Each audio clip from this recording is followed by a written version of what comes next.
Primero de nada, buenos días a los distinguidos integrantes de la mesa principal y a todos ustedes. En el día de hoy se me ha pedido compartir con ustedes la experiencia de las buenas prácticas del CEP de República Dominicana. Y antes de adentrarnos en esos 33 años, como bien plantea uno de nuestros artistas favoritos, el señor Julio Iglesias, la República Dominicana arriba a esos 33 años, que son media vida de concertación y diálogo social, que nos ha permitido solucionar muchas dificultades y diversas crisis que en determinadas épocas se nos han presentado. Pero antes de iniciar puntualmente la presentación, permítanos,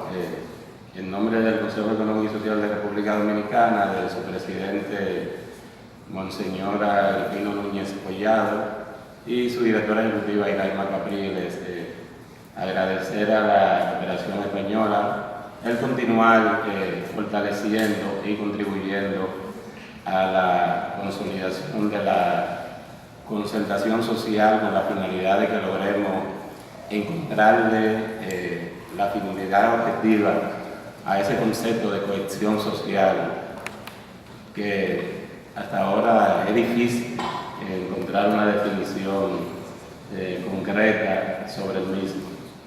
Sin embargo, podemos decir que en el caso dominicano, desde la reforma de la Constitución del año 2010, tenemos una visión en nuestra Carta Magna de cómo podemos llegar a esa cohesión social a través de darle al ciudadano un Estado social y democrático de derecho que sea efectivo y no un simple enunciado en nuestra Carta Sustantiva. De ahí que en nuestra Constitución del 2010, la reforma, establece que la concertación social se considera como un instrumento fundamental para asegurar la participación organizada de empleadores, como muy bien señalaba Ana en su exposición, de los trabajadores a través de los sindicatos y las organizaciones, que hemos impulsado acciones y en la mesa de diálogo, tanto con el sector empleador como con el sector gubernamental, hemos podido generar acuerdos y convenios,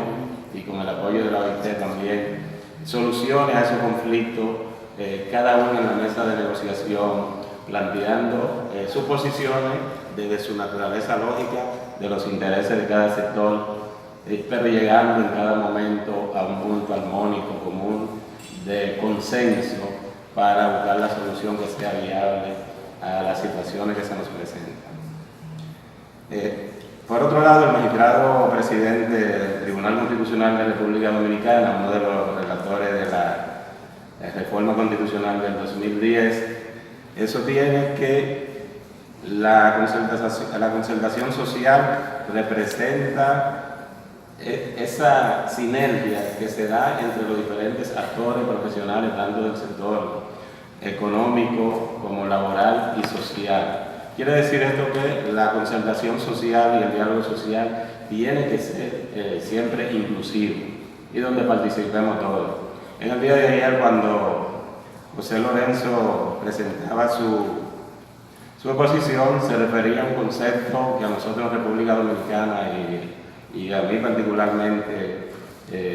me llama mucho la atención y tratamos de que los ciudadanos se empoderen de él, y es el concepto de la resiliencia. Porque la resiliencia nos permite a nosotros, en esta región principalmente, donde tenemos tantas dificultades y tanta asimetría y desigualdades, poder encontrar en cada momento de crisis algo positivo para poder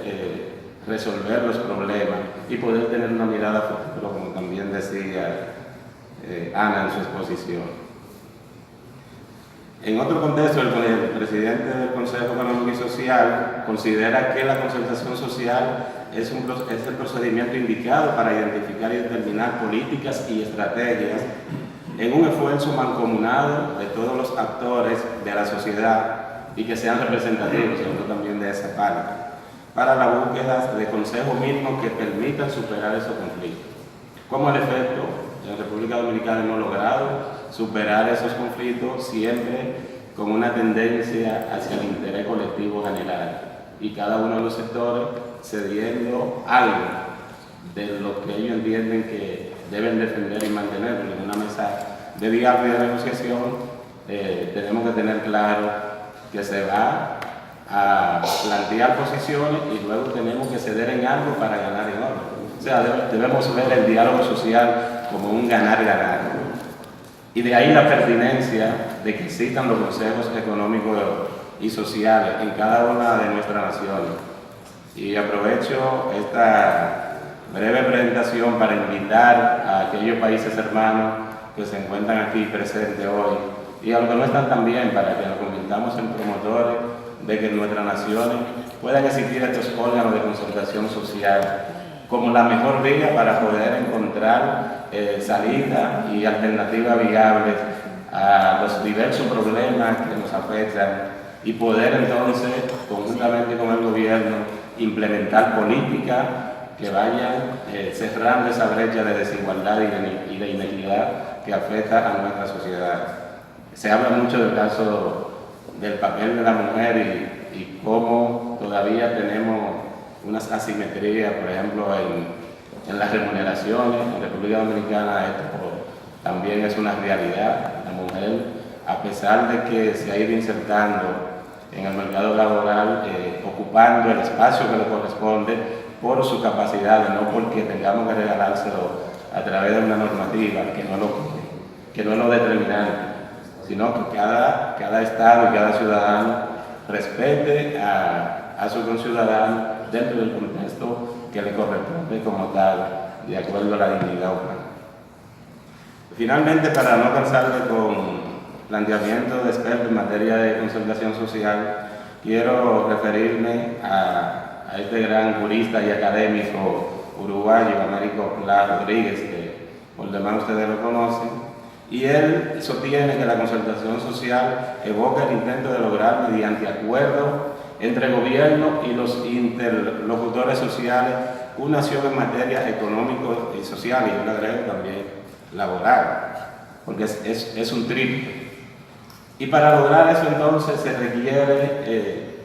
irse al objeto de la concertación social y la finalidad de ella. ¿De qué se trata? Cuando dialogamos, cuando negociamos, asumimos compromisos, firmamos pactos o acuerdos.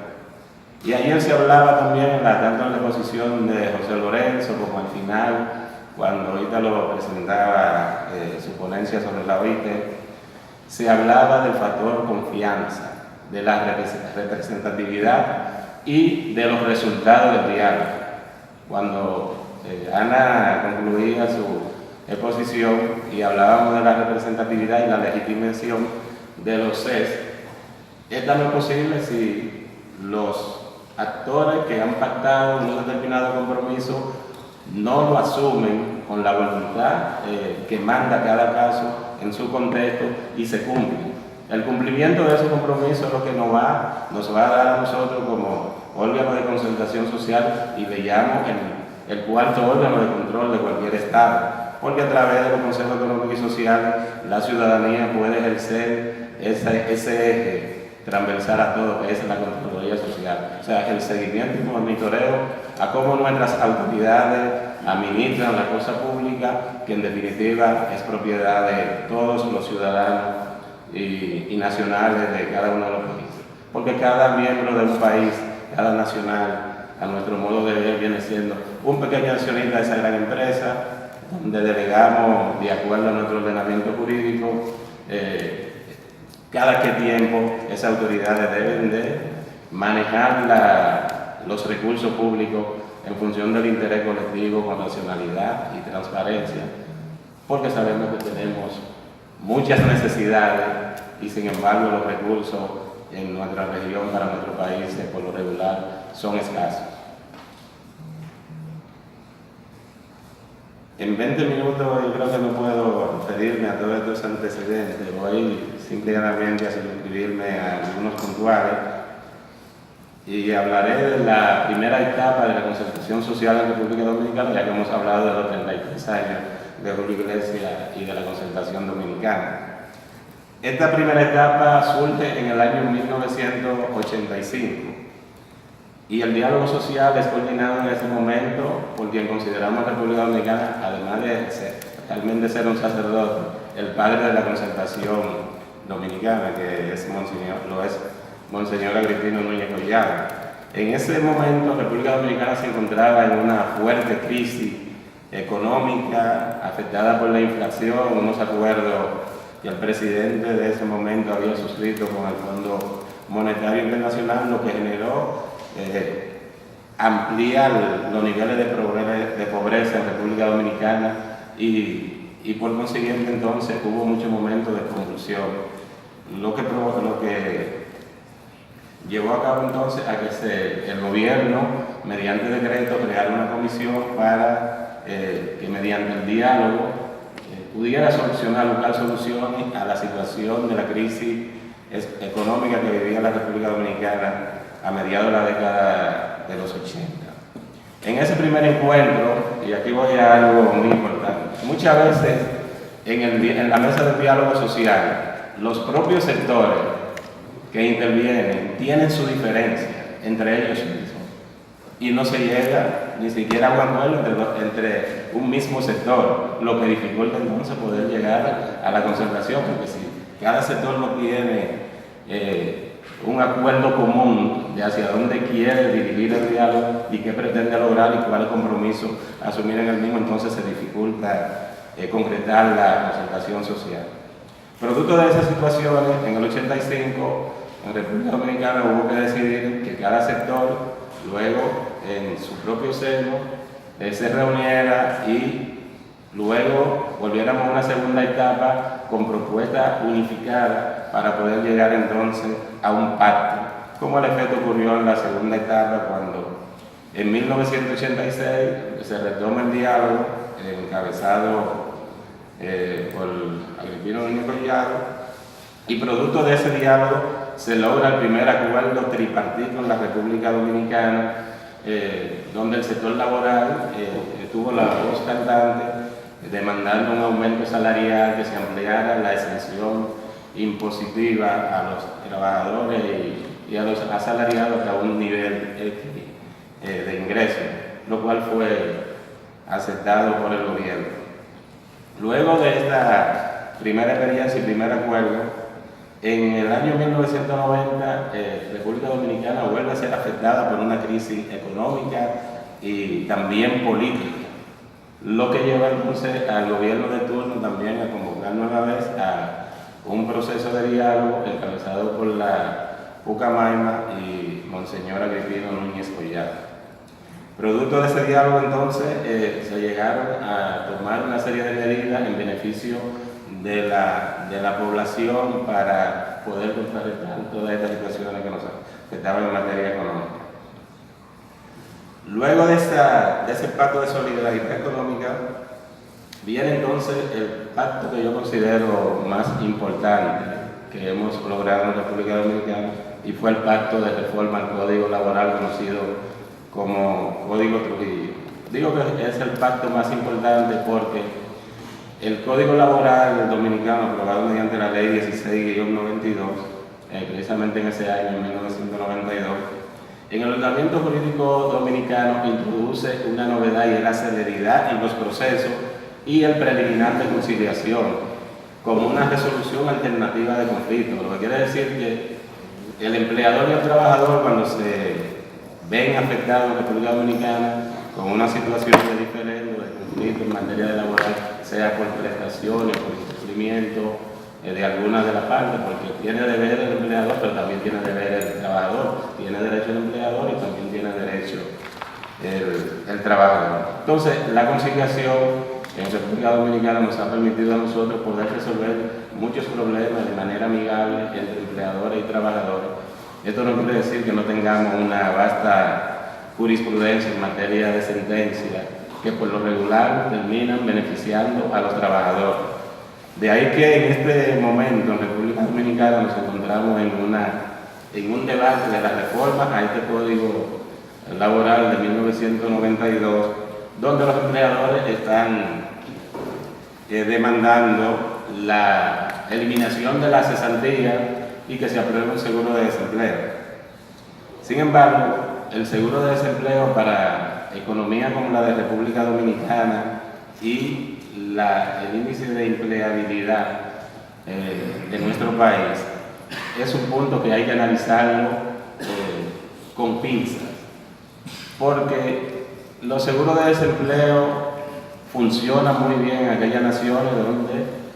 el pleno empleo es el que determina la economía de esos países. Sin embargo, en los países en vía de desarrollo, el seguro de desempleo al final no termina beneficiando al trabajador. Primero, el trabajador tiene que hacer un aporte adicional para ese seguro de desempleo. Sin embargo, los derechos adquiridos que lo establece la propia Constitución, y en el caso de nuestro Código Laboral también, de alguna manera se ve afectado. Hoy día el sector empleador pretende que ese derecho adquirido sea eliminado y por consiguiente el sector laboral se ha presentado su oposición y de hecho el diálogo en cuanto a la reforma se encuentra en este momento detenido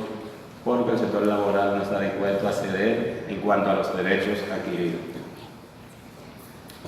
Bien, continuando entonces para poder aprovechar el tiempo, no voy a hablar de la crisis política y quiero irme directamente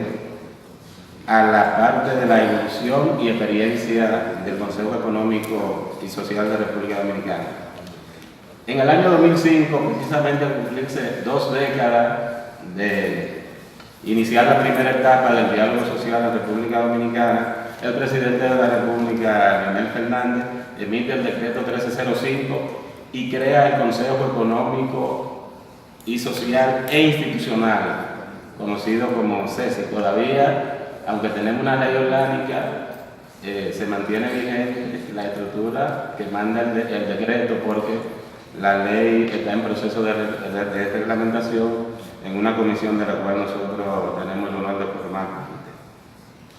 Bien, pues a partir de que se crea el Consejo mediante ya un ordenamiento jurídico, anteriormente teníamos un proceso de diálogo manejado a través de una academia y de la iglesia. A partir de este momento ya le damos una fortaleza institucional al CES de República Dominicana, que en ese momento se denominó CESI. Y el primer gran reto del CESI de República Dominicana, prefiero llamarle CESI de aquí, lo constituye un eje transversal y un derecho fundamental para todos los ciudadanos y para garantizar lo que nosotros estamos debatiendo hoy día aquí, la concentración social y la cohesión social. En un país donde la seguridad social no le garantiza a sus nacionales y a sus residentes legales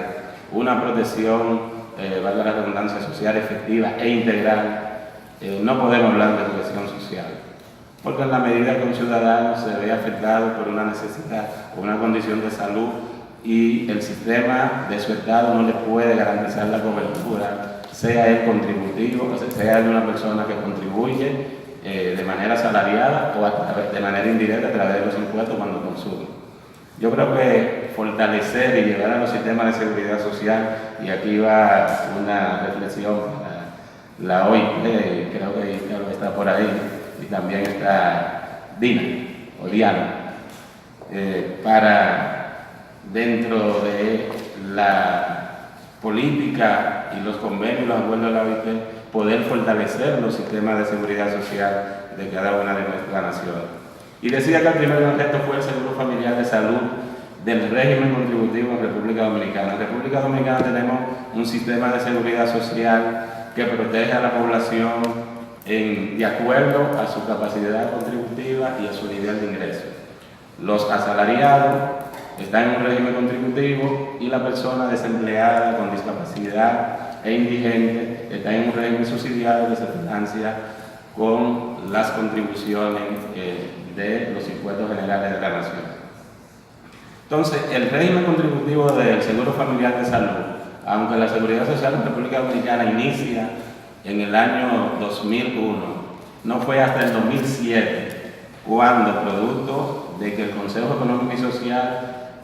por mandato del presidente de la República, convoca a un diálogo nacional y a la concertación entre todos los sectores, y finalmente se aprueba un pacto para el inicio del Seguro Familiar de Salud, y a partir de septiembre del 2007 la República Dominicana, los trabajadores y sus familiares entonces cuentan con un nivel de protección social en el sistema dominicano de seguridad social que, aunque no es el ideal que pretendemos,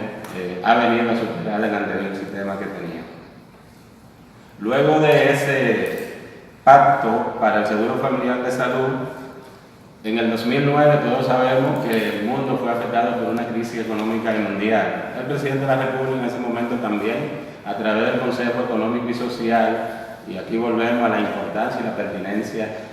y la utilidad del diálogo social. Ayer se hablaba aquí si el diálogo social tenía futuro o si debería continuar o no. Y aunque nosotros no intervinimos en ese momento, varios compañeros y compañeras aquí se refirieron a la pertinencia y a la necesidad de que el diálogo sea la vía que utilicemos en cada uno de los escenarios que se nos presenten para poder resolver los problemas sin tener que ir a la confrontación y a los escenarios de violencia, que al final lo que nos hacen es retroceder. El producto de esa cumbre mundial surge entonces la reforma constitucional del 2010, a la que le hice referencia, que constitucionaliza el Consejo Económico y Social en el artículo 251. Pero además de la reforma constitucional, esa cumbre y esa consulta y ese diálogo que encabezó y organizó el CES de República Dominicana nos permitió a nosotros por primera vez contar con un proyecto de nación a través de una ley de Estrategia Nacional de Desarrollo, la 1-12, que ustedes la tienen en la página y podrán acceder a ella a través de la página del Consejo Económico y Social, que también está en la presentación, y de los enlaces que tenemos con el Ministerio de Economía. Pues bien, entonces, esa ley 1-12, el Estado Dominicano, producto de esa consulta de la cumbre del 2009 que organizó el CES, aprueba una ley con 4 ejes fundamentales. Un primer eje que tiene que ver con la institucionalidad. Ayer también que se hablaba de la institucionalidad para poder lograr superar esa asimetría que se da dentro de las identidades y los diferentes sectores etarios de la población. Consta la Ley de Estrategia Nacional de Desarrollo, además del eje institucional, de un eje que tiene que ver con todo lo que son las políticas económicas y sociales, y un eje que tiene que ver con el medio ambiente, y un segundo eje, y lo dejé para último, que tiene que ver con la salud y la educación, y por consiguiente la seguridad social. Nuestra Ley de Estrategia Nacional de Desarrollo tiene 57 objetivos específicos y 19 generales, con 90 indicadores y 400 líneas de acción. Y manda esta ley, en su artículo 33 y siguiente, a que el Consejo Económico y Social organice y dirija 3 pactos para resolver problemas que en el siglo XXI la República Dominicana ha debido tener resueltos. Estamos trabajando problemas que debieron estar resueltos no en el siglo pasado, sino en el anterior. Nos referimos al problema de la educación con el pacto educativo, que felizmente logramos consensuarlo y está en ejecución. El segundo pacto se refiere al pacto eléctrico o de la energía. El CE cumplió con el mandato del presidente de la República cuando lo convocó y se llegaron a los consensos de todos los sectores y está pendiente solo de la firma. Se ha convocado en 2 ocasiones la firma del pacto y lamentablemente no ha sido posible. La última fue ahora en enero de este año 2019 y el Poder Ejecutivo decidió detenerlo porque el principal partido de oposición dijo que no iba a firmar el pacto y el gobierno, el Poder Ejecutivo argumentó que si el principal partido de oposición que tiene vocación de llegar al poder no suscribe el pacto, no tendría sentido firmarlo ahora, porque luego si ellos llegaran al poder no le darían continuidad y ahí entraríamos en un proceso, de algún modo le damos la razón, que podría legitimar entonces ese proceso y esas altas tareas que los consejos económicos y sociales llevan a cabo para poder superar los disensos que se dan en mesa de negociaciones. Bien, luego del pacto eléctrico, porque el tiempo no va a dar para entrar en muchos detalles, del pacto educativo, en agosto el gobierno convoca mediante decreto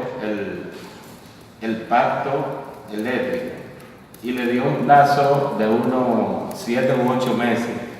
al CES para que consensuara todos los las posiciones de los diferentes sectores. Sin embargo, ese proceso del pacto eléctrico se llevó aproximadamente 3 años. Finalmente el CES cumplió con su rol y concluyó el pacto, y estamos en el momento que le acabo de plantear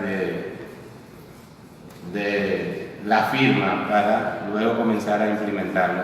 Hablando de buena práctica, en relación al pacto educativo, que es el que estamos desarrollando y el que está dando seguimiento, el propio pacto, en los acuerdos y los consensos, crea unos mecanismos de seguimiento. Aquí se hablaba ayer de los resultados. La buena práctica de la República Dominicana tenemos es que en cada uno de estos pactos se organizan mesas de trabajo con los diferentes actores, donde participan todos. Luego se llega a un nivel de consenso y se transcriben los disensos separados, y finalmente firmamos lo que se ha consensuado. Y se crea entonces el mecanismo de monitoreo y seguimiento a los pactos. En el caso del pacto educativo hay mecanismos de seguimiento, de monitoreo y evaluación, de coordinación conjunta y un mecanismo de seguimiento que a nuestro modo de ver es uno de los más importantes, el de veeduría social, donde están las organizaciones que no pertenecen al sector de la educación per se, sino la ciudadanía, sectores de empleadores y trabajadores, que monitorean y le dan seguimiento al cumplimiento de los compromisos. El moderador me hace señas que ya el tiempo concluye. En relación al pacto de la reforma eléctrica, el CES logró 170 consensos en 10 asambleas plenarias y 12 disensos en un tema donde hay muchos intereses, pero que dado el tiempo no vamos a poder entrar en muchos detalles. Nosotros tenemos un video ahí, pero tiene unos 5 minutos, no sé.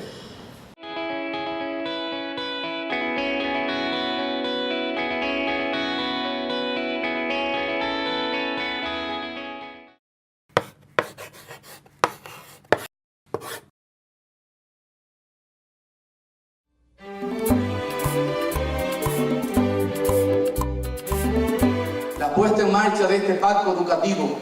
contemplado en la Estrategia Nacional de Desarrollo 2030 y anhelado por el pueblo dominicano, nos pone ante una oportunidad sin precedentes en nuestro pasado reciente. Desde hoy tendremos en nuestras manos la posibilidad de cambiar profundamente y para siempre la calidad de nuestro país.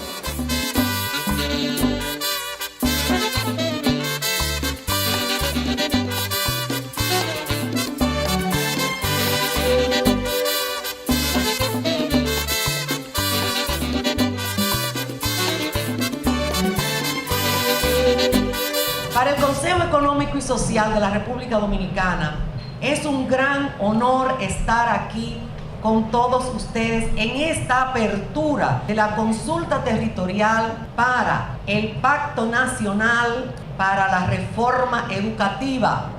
para una educación de calidad para todos y para todas. Ustedes son los grandes protagonistas no solamente del día de hoy, sino de todo el proceso del pacto educativo.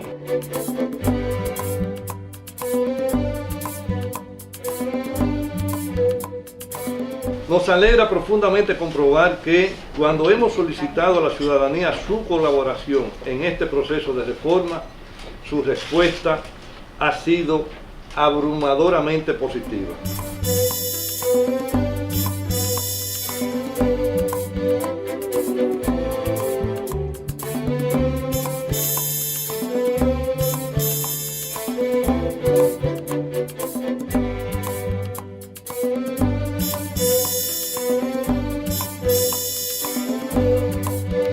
Y ahora entramos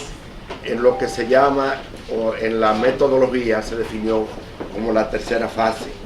que es la conformación de las mesas de trabajo.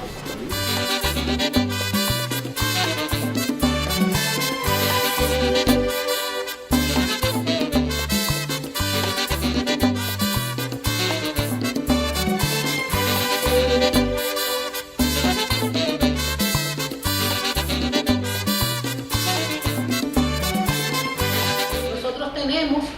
una proliferación bastante significativa de propuestas de consenso, más de 170 propuestas de consenso. Obviamente aquí puede haber repeticiones, coincidencias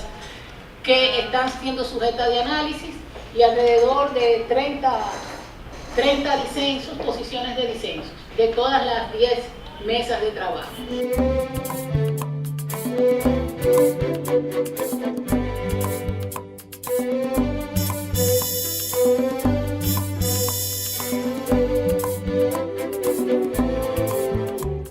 De lo que se trata hoy es de la revisión final de los consensos arribados en las mesas y discusión de los temas en disenso o pendientes, de forma que lleguemos a acuerdos que pasen a formar el documento final de pacto educativo.